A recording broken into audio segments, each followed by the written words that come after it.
রাজধানীর মিরপুর থানার হত্যা মামলায় সাংবাদিক দম্পতি ফারজানা রূপা ও শাকিল আহমেদকে 5 দিন করে রিমান্ডের আদেশ দিয়েছে আদালত। একই মামলায় 3 দিন করে রিমান্ড আদেশ দেওয়া হয়েছে ওয়ার্কার্স পার্টির সভাপতি রাশেদ খান মেনন ও জাসদ সভাপতি হাসানুল হক ইনুকে।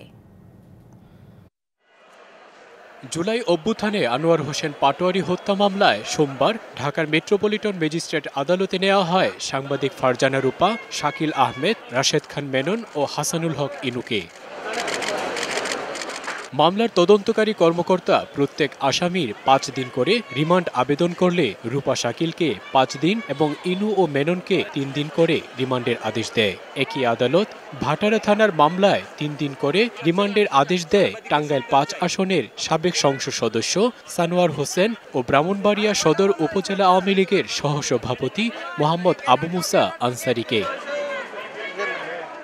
একনল হ্যান্ড ওয়াশ 100% প্যারাবেন ফ্রি, তাই নিরাপদ হাতের জন্য আস্থা রাখুন একনলে। রাষ্ট্রপক্ষের আইনজীবী জানান, গণহত্যাকে প্রভাবিত করতে ন্যাক্কারজনক ভূমিকা রেখেছেন তারা। বৈষম্যবিরোধী ছাত্র আন্দোলনের সময় যখন রাজপথে প্রায় শতাধিকের উপর ছাত্রকে হত্যা করা হয়েছিল, তখনও দেখি চলাকালীন সময়ে তারা গণভবনে গিয়ে শেখ হাসিনার সঙ্গে তারা বৈঠক করেছে এবং তারা বৈঠক করে এদেরকে বিদেশি এজেন্ট বলেছে, আন্দোলনকারীদেরকে তাদেরকে বিদেশি এজেন্ট বলেছে, বিদেশের টাকা দ্বারা এরা পরিচালিত হচ্ছে এবং তারা সরকারের বিরুদ্ধে, দেশের বিরুদ্ধে তারা আন্দোলন করছে।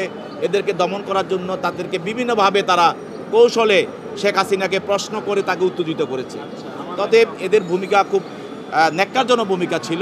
একই আদালত রাজধানীর বিভিন্ন থানার একাধিক মামলায় গ্রেপ্তার দেখায় সাবেক খাদ্যমন্ত্রী কামরুল ইসলাম, সাবেক শিল্প প্রতিমন্ত্রী কামাল আহমেদ মজুমদার, সাবেক স্বরাষ্ট্র সচিব মোস্তফা কামাল উদ্দিন, সাবেক আইজিপি চৌধুরী আবদুল্লাহ আল মামুন এবং যাত্রাবাড়ি থানার সাবেক ওসি আবুল হাসানকে। Shakib Al Hasan, DBC news, Dhaka.